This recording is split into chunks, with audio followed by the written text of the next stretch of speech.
Hello and welcome to the Rubber Duck Dev Show. I'm Chris.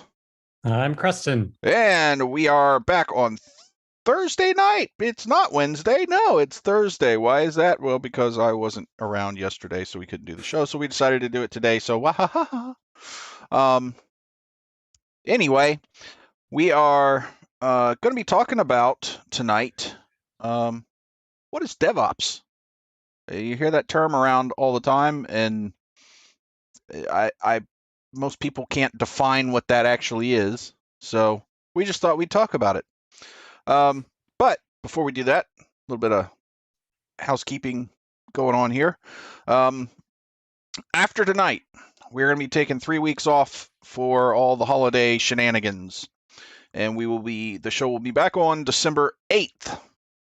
And it'll be back on a Wednesday. That would be 15th. I thought, 15th. Yes, December 15th. It's 3 weeks. Yeah. 15th. Good Lord.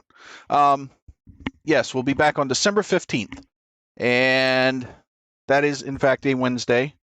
And we will be talking about something that we will decide between now and 3 weeks from now. So, holidays, what are you going to do? It's been crazy busy trying to get all our projects crammed into the end of the year and things done with short weeks from holidays. And especially different customers and whatnot, with Black Friday and Cyber Monday being imminent, as well as Giving Tuesday. As well as year-end budget money that has to be spent and all the stuff that has to go on there. And so, it's just been a little nutty. So before we get into the fun of DevOps, what has your week been like?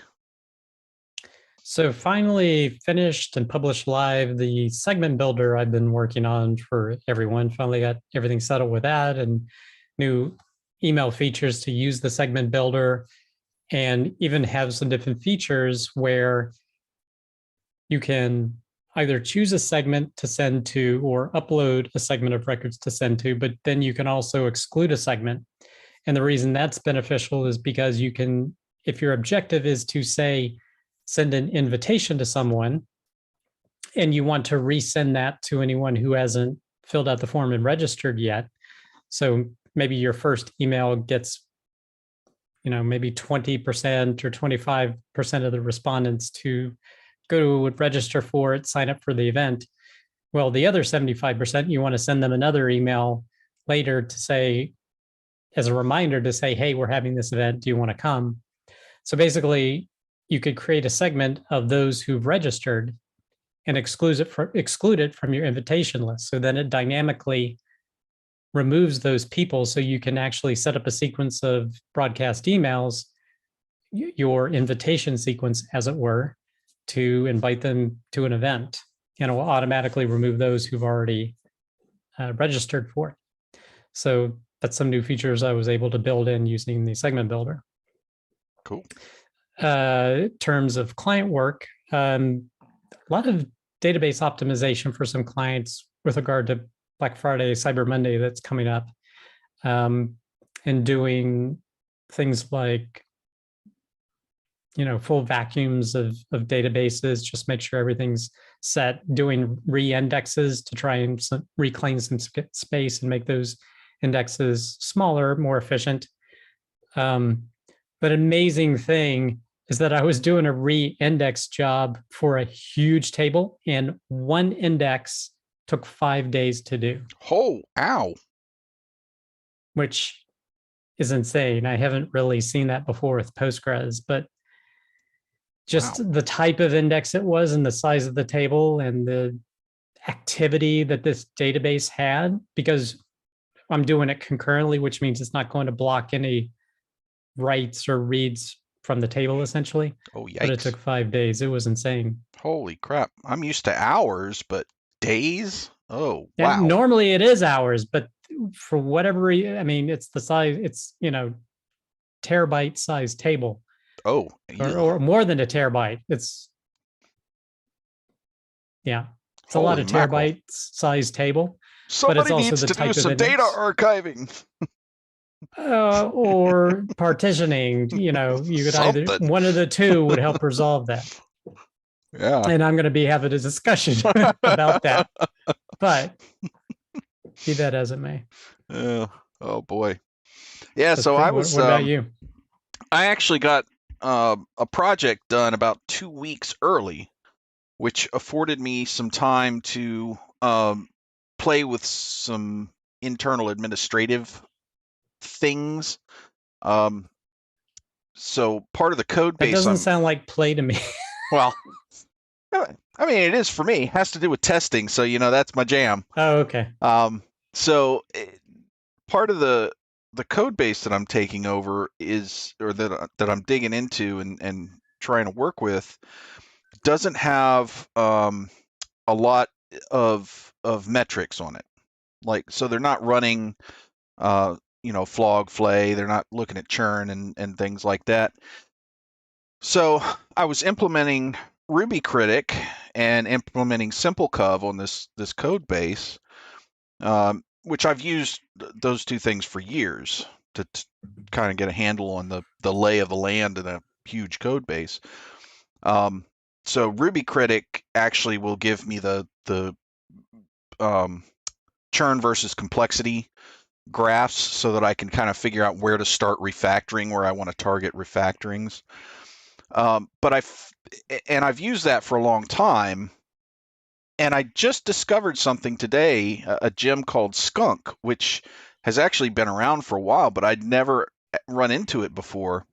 But it's interesting because it takes the RubyCritic stuff, and it takes the outputs from SimpleCov, and it gives you kind of what's called a stink score, which I just like. But it uses both of those things so that you're looking for things with high complexity and high churn typically need refactoring, but where you want to start are things that also have high test coverage so that it's safer to start refactoring them. And I just thought that was a really interesting concept that I hadn't really thought about before, but it kind of takes a bunch of different things, like you've got this whole quadrant of high churn, high complexity stuff that you want to start tackling, and adding in the metric of what has the code coverage really narrows that down so you can focus on, all right, let's start right here and start breaking this stuff down and refactoring it. And it's a really good system so far. I mean, I've been playing with it today, but I've gotten a lot of good information out of it, and I was kind of happy I ran into that by sheer accident. Okay. So anyway, I will be playing with that some more, and we might have to do a show on those concepts in the near future. Yeah, I think because I've looked at RubyCritic and the flay and the flog and what each of them mean. It's still a little bit like I haven't really delved into it, so some of it's a little over my head. Yeah, and it can be. And so I think having a show explaining kind of what each of those metrics measures, I can't even think of the terms now, but yeah, complexity and churn and all that different stuff. Yeah, it's that probably would be a good show to have, because using something like RubyCritic is really good for, especially if you're coming into new code base and trying to get your arms around, all right, what do I need to actually do with this? What are the problems? What are the areas that need work? That's a really good tool to kind of narrow that down. So that may actually be kind of a good segue into our topic tonight, which is, what the hell is DevOps? It's very easy. You combine development with operations, DevOps. Well, there you go. Good night, folks. Good night, folks. Exactly. So, hey, Andrew, welcome to the show, man. I love skunk. Love me some skunk. I love a good stank. So I can't think of the person's name now, but basically it was done in a presentation. Someone coined it in a presentation they were doing, and they were doing essentially agile code development. So they were rapidly developing software, but then the deployment of said software was still, call it in the Stone Ages, throw the code over the wall and wait a couple of weeks for operations to get to installing it. So he was saying we need a new way of thinking about this, and that is basically DevOps. And much like Agile, you're working very closely with stakeholders. DevOps is meant to allow developers to work much closely with operations. And because here is what my perspective of, historical perspective is: you had programmers who wrote code, or developers who wrote code, or engineers, or whatever you want to call them, and they delivered it as packaged software. In other words, installing the software on your machine, that's IT's job. And if you're a packaged software company, like worked for Intuit, developing QuickBooks or Quicken or whatever it is, you write your software and then you put it on the shelf and someone else goes and installs it. Or you're writing software and you deliver a CD to the IT department of the customer and they install it on the servers if it's server-based software. Mm-hmm. So you weren't running, the organization had no responsibility for running the software. They wrote it and gave it to customers. Well, now with the advent of the internet and cloud computing and everything, the organization that is writing the software is now managing the software, and they're delivering the software as a service. So that is what has prompted this. Oh my gosh, well, if we're actually going to have to manage this stuff, we need better ways to manage this stuff. So, well, the way I always kind of thought about DevOps is that's the people that stand in the gap between IT and development, software development, and they kind of speak both languages so that they have that bridge there and they can kind of have their hands in both sides. Well, it's not really people, like it's never really a job description. It's basically something you do. It's basically ensuring that the software is deployed successfully and managed successfully in an operational manner when you're doing software as a service. So it's those people that are responsible for that area. So it's something you hope you do. Well, everybody should be doing it. So, and what I look on it as is it's basically development spilling over into operations, because for years, operations, they had their servers they set up themselves and installed the software on, and every server was its own special snowflake. And once the programmers got involved, they're like, did you just say special snowflake? Exactly. Oh, this is my special little snowflake. He's so exactly. Nice. And it's tweaked exactly to do this specific thing. God, and I'm never going to look at a server the same way again. And the programmers got involved and they're like, I don't want to do something more than once. We need to automate all the things. So that's basically what DevOps is. It's doing what Ops always did, is manage the systems, but now it brings automation to everything. So soup to nuts. So, you've been managing your code. Now this is automating its deployment and how it works and everything.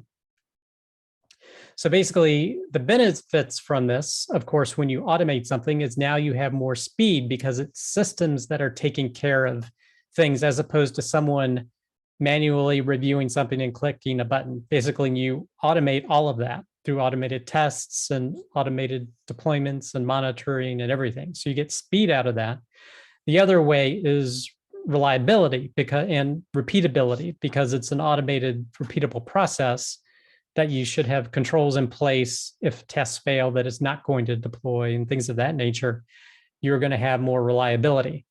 So it's all the benefits of automation. So it's basically getting the developers involved in managing the servers. They've kind of changed the way servers are managed to the point where we need to automate all this stuff. Yeah, and that's so, when you hear people say I'm a full stack developer, that almost is, their title is almost kind of DevOps or part of that, because they're having to go from writing it to deploying it to managing the servers to. I think that's a little bit different, actually, because I think a full stack engineer, I think them saying I'm both a front end and a back end engineer. That doesn't necessarily mean that they do, it doesn't necessarily mean that they do deployments and whatnot. Yeah, well, except that my thinking on a full stack engineer is that they, not front end and back end, but bottom to top. So they're doing that whole stack of up to deployment stuff. But semantics, I suppose. Or maybe that's for another episode. What is a full stack engineer? Yeah, we'll argue about that. Woo! We'll save that argument for later. So with DevOps, there's a certain number of practices that are recognized by it. So one of the main practices is communication and collaboration, because that's the whole point of bringing development and operations together to more seamlessly deliver and provide a high-end service for the application you're delivering to users. So it's big on the communication and the collaboration. The next practice is continuous integration, which we've talked about, basically automating developed testing, doing builds and everything, as well as the continuous deployment or delivery. So actually deploying the code into production in an automated fashion. And I'll tell you, the continuous integration part of it, that slice, is where I see the biggest problems and the biggest lack of attention in a lot of places, because teams will get in a hurry, and so they're thinking about the deving, the hacking, smashing the keyboard, and they're thinking about the deploying, but they're not thinking about the bits in the middle of that, which is testing and code quality and refactoring and making sure that, you're not getting ready to blow things up, which I do on a daily basis, but that's beside the point. Well, that sounds mostly just like a lack of testing. Well, it's a lack of the continuous integration part, which mostly is testing. Other than I mean, it sounds mostly like a lack of testing, but what other integration parts? Well, when you have teams, the part that kind of falls down there is when you, like in our case, we have teams that work on different areas of the product, not like front end and back end, but different functional areas that all have to work together. And if you're going too fast and you don't cross test those things and make sure that the changes I'm making, yeah, my tests pass, but I've just broken their stuff. Okay, well, so this is a case of true continuous integration. You're integrating with the greater environment, and even though your tests pass for your organizational unit, it now fails when trying to communicate with service X or whatever across the way. And everybody should have tests that cross those bounds if they're interacting with that. And that's where I see a lot of things fall down, is if they have tests at all, which there's a woeful lack of test coverage in a lot of places. But if there are tests, they're usually, I'm just testing my bit, right? And so they're not testing the integration. They're actually just testing their code. They're doing unit tests. So, and I see that over. Ooh, that's and over another. again. That's another show we could have, is when should you mock, or how to handle that. True. True. Because I have to do that all the time. Make decisions about it. Do I care about testing this here, because I'm just doing the unit test, so I should mock this out, or do I actually care how this integrates with the other thing? So yeah, that's important. And I see that just time and time and time again, just falling down in the DevOps cycle. All right. So QA to the rescue. Yeah, we do have a QA department, and they are busy beavers, let me tell you.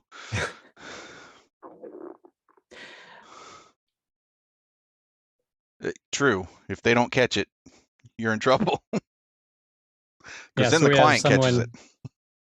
Yeah, so we're actually having to chat with the, for those who are listening to us, we're having to chat with someone who's on the show talking about QA being to the rescue, and unless they don't catch it either. Right. Okay, so the next practice, DevOps practice, is infrastructure as code. So basically, this kind of came as an advent of like cloud computing, where suddenly Amazon and other service providers, you could go in and just with a few clicks create your own server instance. Whereas historically, you had to order a server from Dell and wait 6 weeks for it to be delivered, and then you need to install it in your data center. And so to get something up and running may take a couple of months. Whereas with a click of a mouse, you being able to get your own server, then suddenly you could start coding your infrastructure and deploying those or provisioning those servers quite easily and configuring them as well. So the other practice that's involved with this is configuration management. So it's using some of these, it doesn't have to be a cloud platform because there are tools that you can use on premises, but the same concept of in code, you define what your infrastructure is and you deploy it through code as opposed to you clicking buttons in an interface. Again, God, I love that evolution. That was such a nice thing in my career when we got rid of the stupid boxes on the racks with 80 server boxes, and just said, get rid of all this crap. It's going to the cloud. God, I love that. Yeah. So that's one aspect. But the thing about DevOps is taking it further, where as opposed to you going into an interface and a human clicking around to deploy a server, you write a script that again makes it very repeatable, very fast. You just now, instead of clicking something or clicking a bunch of things and filling forms out to deploy a server, you just say, run this code, and it builds your whole infrastructure. So that's what kind of infrastructure as code is, as well as configuration management, which is basically doing the configuration required of each of the servers, given the job that they need to do in your environment. So the next aspect is continuous monitoring or real-time monitoring. So again, because you're providing a service and you're running the servers themselves, you now have much deeper insight into what's going on before, where you could just throw software out to an IT department. So here you have all sorts of logging, and we've talked about this in different episodes, talking about the exception handlers. That's a form of real-time monitoring that happens. So real-time, an exception happens in your application, it sends you a notification to say, hey, this happened. So now you can go in and figure out what's going on in real time and make a fix really quickly. Again, going back to that increasing reliability and increasing the speed of development. Mm-hmm. The next thing that practice is with scalability orchestration. So a lot of tools and platforms exist now where you can dynamically scale your servers up and down. So if you have a load, if your servers start getting loaded above a particular amount, you can actually deploy more servers to spread your application across more servers and handle a greater load. So that kind of dynamic growth. And then once the load has subsided, you can then reduce the number of servers your infrastructures are running on. So that's another DevOps practice that, again, maintains the speed of your application and its reliability. And again, it's all automated. There's not someone clicking, oh, scale it up, oops, scale it down. The system handles it that you've developed. So, and I mentioned cloud computing as a practice, but I think that's kind of a lesser practice. It has enabled some of the other practices that I've mentioned. The other one that's sometimes mentioned is containerization.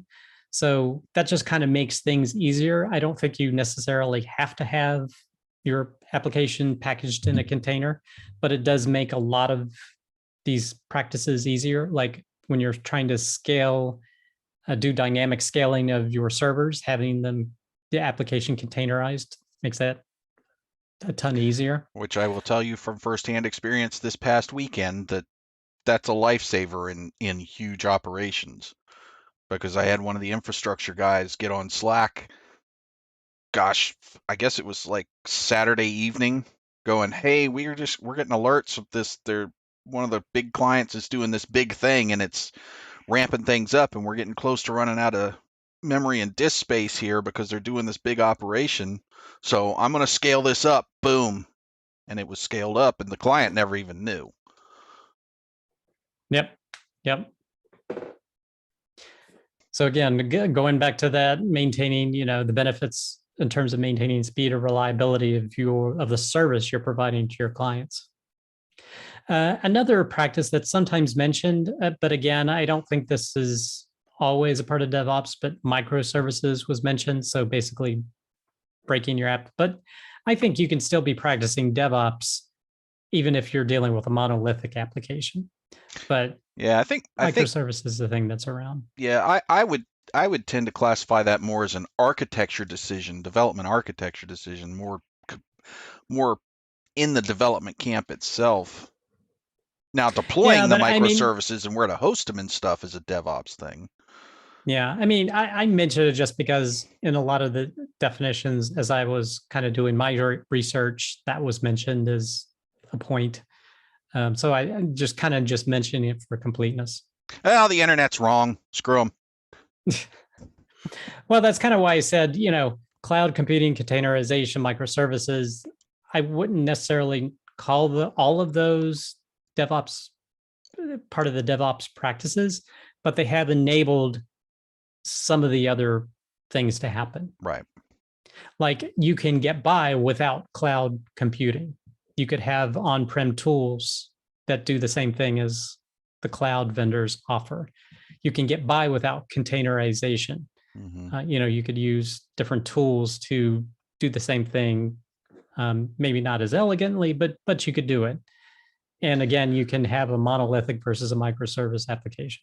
Well, apparently you can get by for a long time without continuous integration and tests too, but as I keep discovering. I mean, I'm just saying, well, no, it's like, for example, you could use Ansible to just newly build a system. Now it will take an image of that system.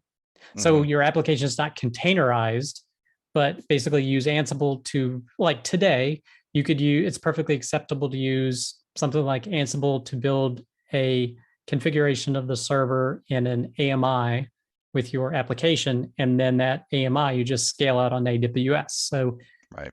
Officially, I've never used, that example never used a Docker container, never used Kubernetes, but you're essentially ticking all the other boxes of DevOps. Right. And every company is going to do one or more of these parts their own way. Because it all depends on what your app is, what it does, how it's architected, what people you have on your team. Yeah, I think that's a big one, because this has been happening for a while now, but it's basically DevOps, I think of as pushing automation. It's a continuous move of pushing automation into, again, all the things. Mm-hmm. So it's, where are you in pushing that automation to as far as it can go?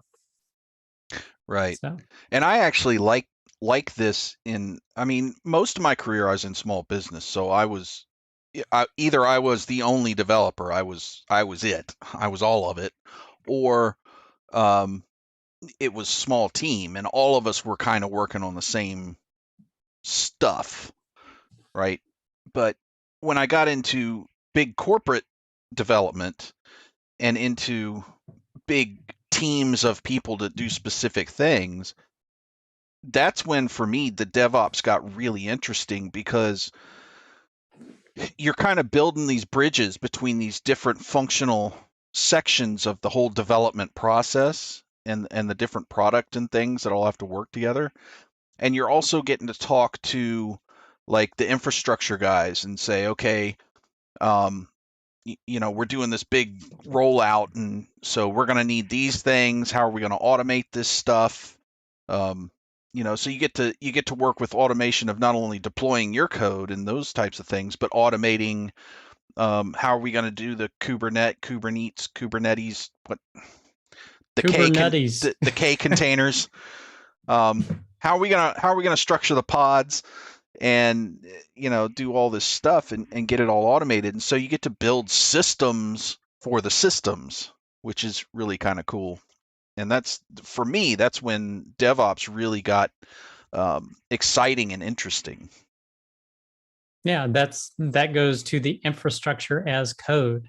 Mm-hmm. So that's kind of what I was saying. Once you put the ops and the developers together, developers probably were pulling their hair, automate all the things. Right. Yes, and that's kind of what I don't want to do something more than once. That's kind of what I keep doing, is I keep the infra guys are just like, but because they're happy to just keep doing the thing over and over again, and I get in there and I'm like, oh my god, I've had to do this more than once. That's not okay. I can't just And they're like, dude, what is wrong with you? Just relax, man. All right. So those, I would say, are pretty much the main practices of DevOps, but there's also, of course, different tooling that goes along with that. So I would say the most important tool to have is the source control, because if infrastructure is as code, that all needs to be managed under source control. So again, no more special Snowflake servers that have their own unique configuration. But I love my Snowflake. But you create it in code if you're going to do that. So as opposed to, hey, Joe set up the server 5 years ago. We don't know how it's set up, but it still runs. That needs to go away. But if I do it with code, that means I can make more than one Snowflake the same, and that's not cool. What kind of fun is that? Crap. Well, it definitely increases your reliability. Because if you're going to deploy a server again, it's exactly the same. So anyway, so source control is a big part of enabling this, as well as, of course, the whole continuous integration and delivery and deployment that source control enables. The other tool, of course, is the CI/CD tools, which we talked about in the previous episode of the Rubber Duck Dev Show. So those are essential to basically automate the integration and deployment. The other tools are different infrastructure configuration management tools.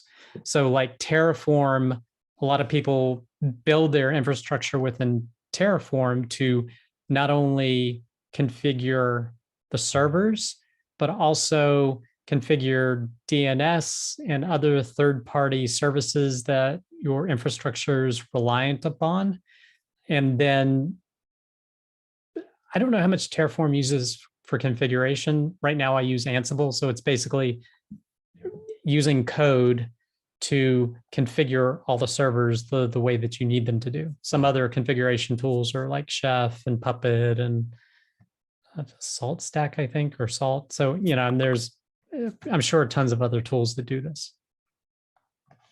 And then, of course, lastly is the tools for doing the continuous monitoring and logging. So those are like the exception handlers we talked about, your application performance management tools. things that, like you were saying, you guys use Datadog, so all of those. Terraform, there you go. Awesome. There's someone Well, in I've the never used Terraform, so I've used Chef and Puppet, but never Terraform.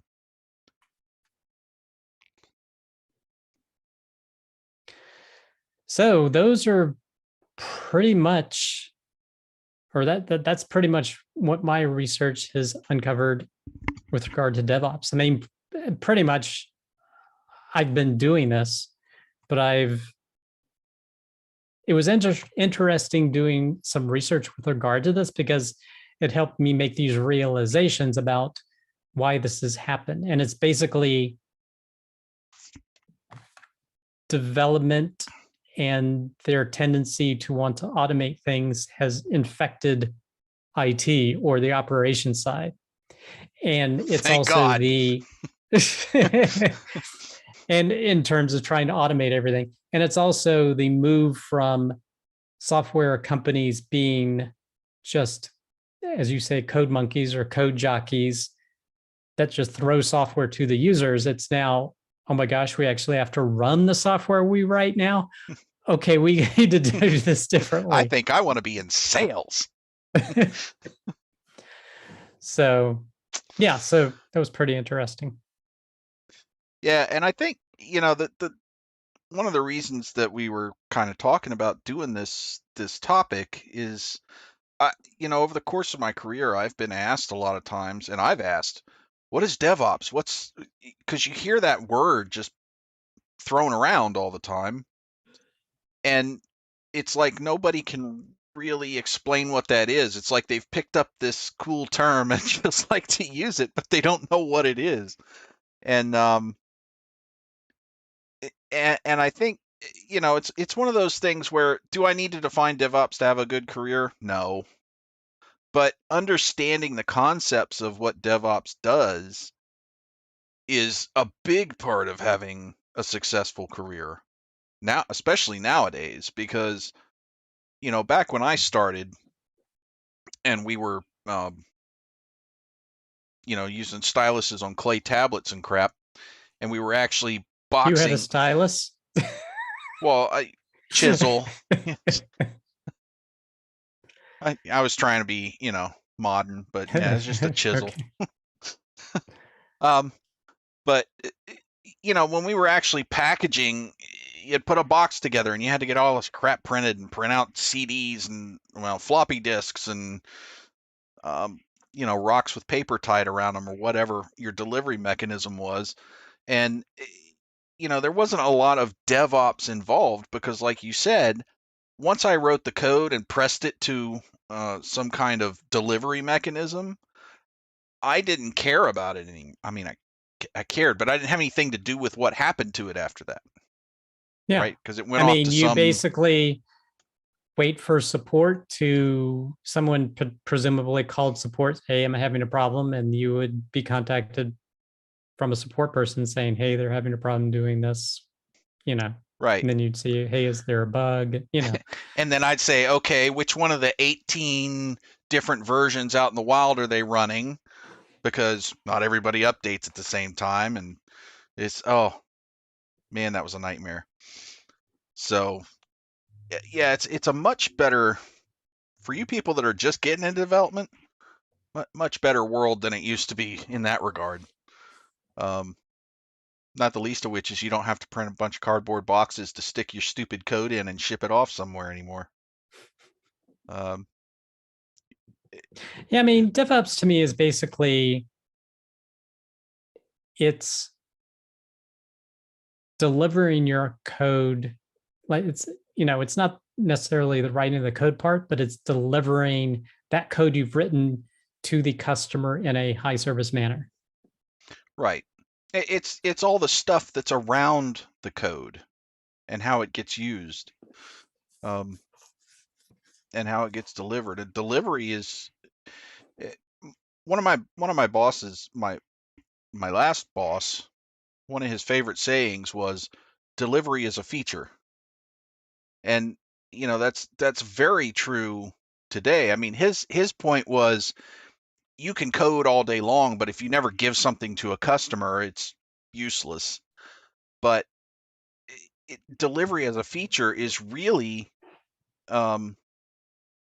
more literal now, because we actually have feature tickets for doing things that help the deployment process, not just adding features to the code, but adding features to the deployment. So we treat it as features, and it's just all part of the mechanism. Well, if you can't deliver the code you've written accurately and efficiently to the customers, that's a problem you need to fix. So for sure. Well, if you want to make money anyway, which I like to eat. Kind of got to have money to do that. So anywho, so yeah, we are going to be taking 3 weeks of a break because holiday stuff, family stuff, getting ready for Thanksgiving and Christmas and all the things and the junk and the stuff, and finishing up all the jammed in end of year projects, and it's just, things are going to be nuts. So we're going to take a 3-week hiatus, and we'll be back on December 15th. Correct. Which will be a Wednesday. I just finally, I'm old. All right, give me a break. But I finally today started up our Twitter account. So we have a Twitter account. So I'll try to put things up there for what's going on. So follow us on Twitter, yada, yada, yada. There's a link on the YouTube page at the top. Just do what you young whippersnappers are doing nowadays and Twitter it. But Twittering it is not a thing. It's not? Yes. Whatever. Maybe I'll Snapchat it or something.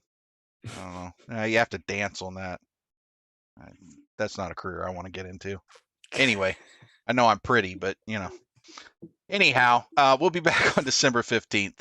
Hope you guys enjoyed that show. Pretty sure that I did. If you did, please make sure and mash that like button. If you're on Twitch, give us a follow. If you're on YouTube, might consider subscribing so you know when we go live and when we do off-the-cuff things, which could happen from time to time. You never know. Thank you for joining us in the chat. Thank you very much, Andrew. Thank you for the kind words. And we will. We'll be back.